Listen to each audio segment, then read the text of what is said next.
Hey coding crew, I have been getting so many DMs and emails lately, and there's a lot of questions that I feel that people really want to ask about medical coding, but they don't want anyone to know that they're asking them. So I'm sure there's more of you out there, and you might be a little bit too afraid to even DM or email me as well. So I'm going to go over these 7 questions that you are afraid to ask about medical coding.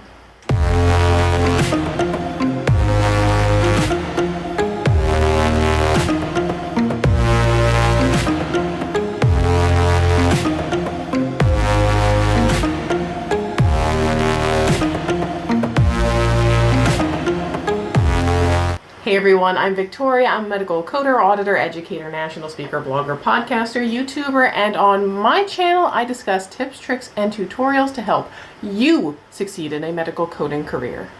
If you're interested in medical coding or currently a medical coding student or maybe just getting started, there's probably some questions that you may be still afraid to ask. So today I'm going to cover these 7 top questions that I get that a lot of people are afraid to ask about medical coding. One of the top questions I get asked is, do I need to know medical terminology? So because medical coding is the process of abstracting medical records, looking over medical records, reading them, things that are documented by providers, by nurses, by ancillary staff, and then abstracting all of that information and translating into a code, you need to know what those terms are in the reports that they're providing for you.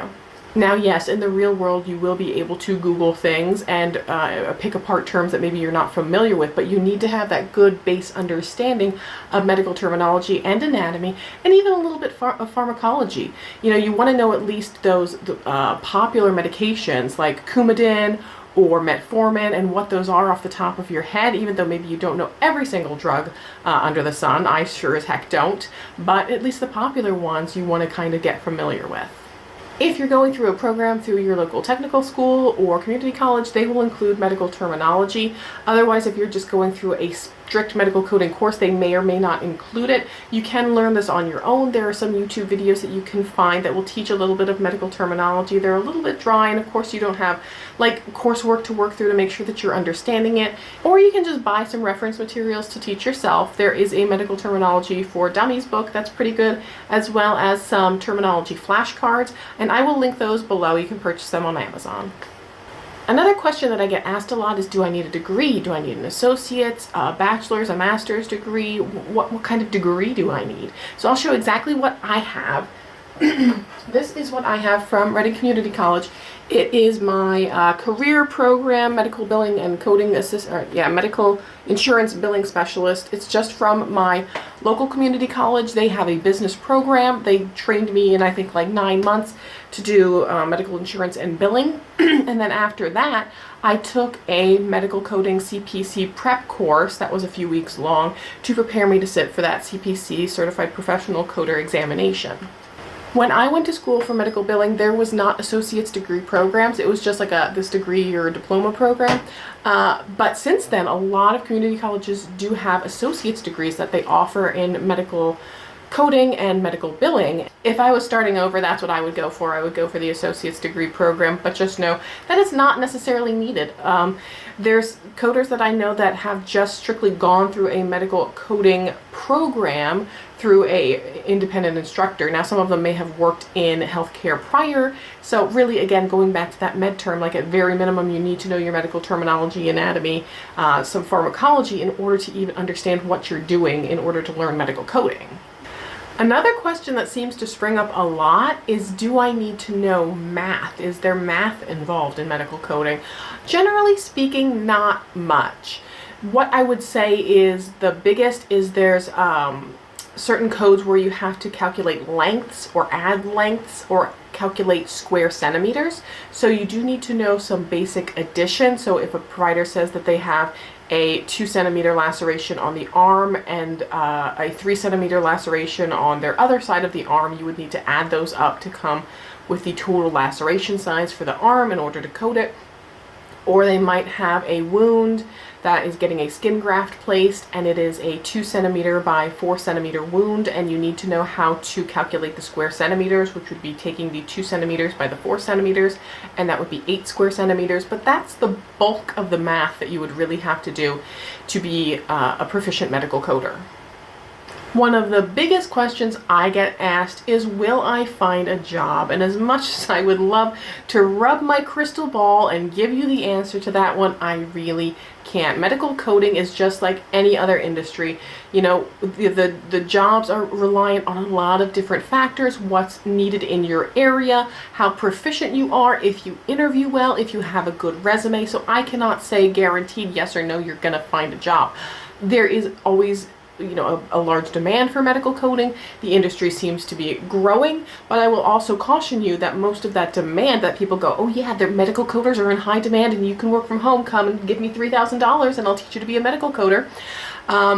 Those jobs usually require at least a year or two of prior experience, so it is difficult to get started in the industry. And I always use the comparison of, if you think about an LPN program or an RN program, those are very regimented. There's cases that you have to do certain clinical rounds, so they know that when they're hiring you as an RN, that there's things that you've already done, you've demonstrated in person, so they can just pick you up and go, yeah, we know that you've gone through certain criteria and that you'll be successful in an RN role. Medical coding's not quite as regimented, and there are people that maybe are just good test takers and were able to pass a certification examination but can't actually do practical coding from scratch from an operative report or some sort of provider note. So a lot of employers are more cautious because that's a liability. If someone comes in that's not doing things correctly, they could lose money. So there is just a little bit more caution with them in hiring new coders. And that's maybe another reason that you should go through a technical school, a community college, an independent instructor who's approved through the AAPC. That's another thing. If you go through an independent instructor, they should be an AAPC education provider to get that education, so that you can prove to them, like, yes, I completed so many contact hours, I went through my college, I went through my technical school, so that they know that you're not just someone who kind of fast-tracked your way through medical coding to get the certification. A question that people kind of like to jokingly ask me to almost kind of feel me out is there a way to learn medical coding for free? So in order to be a medical coder, you have to have the tools of the trade, which are your coding books. Usually these bundles are, even if you buy them early, maybe around $200 for the CPT, ICD-10, and HCPCS books. So that's for procedures, for diagnoses, and for like durable medical equipment, drugs and stuff. So those are the 3 books that you need. Now, people will often ask, like, is there a course you can take for free on YouTube? No. Reason being is, in order to teach medical coding curriculum, a lot of times you either need to come up with your own independent curriculum, which is a lot to ask for someone to develop chapters worth of information and give that away for free on YouTube.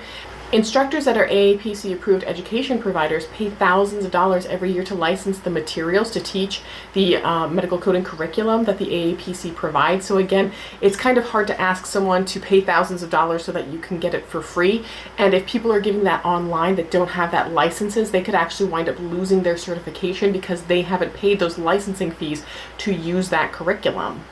I know in the golden age of internet we share a lot of information, but if you have a PDF study guide, or if you have a practice examination that is copyrighted that someone else developed, you can't just share that with everyone else, because it's kind of the equivalent of like sharing copyrighted videos and sharing copyrighted movies on the internet.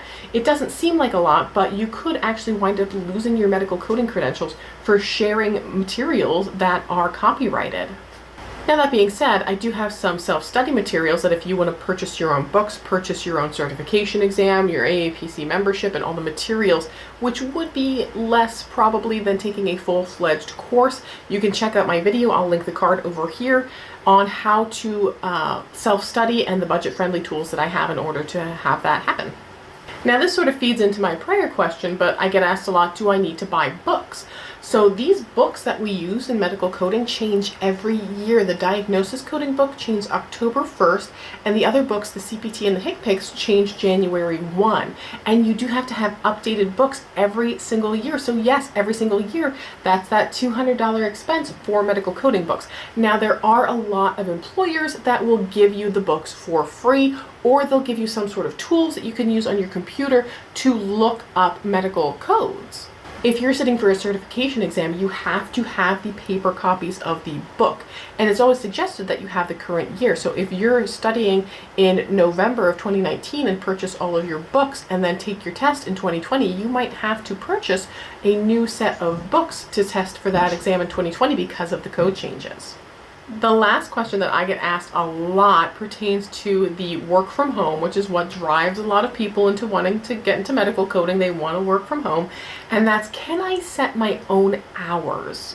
That ultimately depends on your employer. I've seen some employers that are very flexible. They say, hey, start anywhere from 6 a.m. and you can work until as late as 9 p.m. I've seen them say, we don't care, whenever you want to get in your 8 hours a day or your 40 hours a week is fine. And then there are some that are very regimented. They say, hey, if your start time is 8 o'clock, it has to be 8 o'clock every day, and the only time you can change it is if you have an appointment. And others will say, yeah, you can start whatever you want anytime from 6 a.m. until 9 p.m. That's when you need to start and clock in for the day and do your 8 hours. It really does depend on your employer, and I will also say that medical coding jobs are typically hourly. So you can't work for 2 hours, take an hour break, work for another 3 hours, take a 30-minute break, work for 4 hours. Unless you're in a salaried position, that's not really something you can do. And even in salaried position, I don't know if they'll give you that much flexibility. Typically, the salaried positions are more like supervisor, management, or some of the higher level auditing or quality type of positions. Those are the top 7 questions that people are afraid to ask about medical coding, and I hope this video helped you out. If it did, make sure you give it a big thumbs up, and feel free to share this with fellow coding students, or even if you're an instructor, share this with your students. As always, don't forget to subscribe to my channel because I've got a lot of great content here for medical coders, new veterans, everyone. And don't forget to hit the notification bell so that you get alerts whenever I post all of these new helpful episodes. I will see you in the next episode, and until then, just keep on coding on.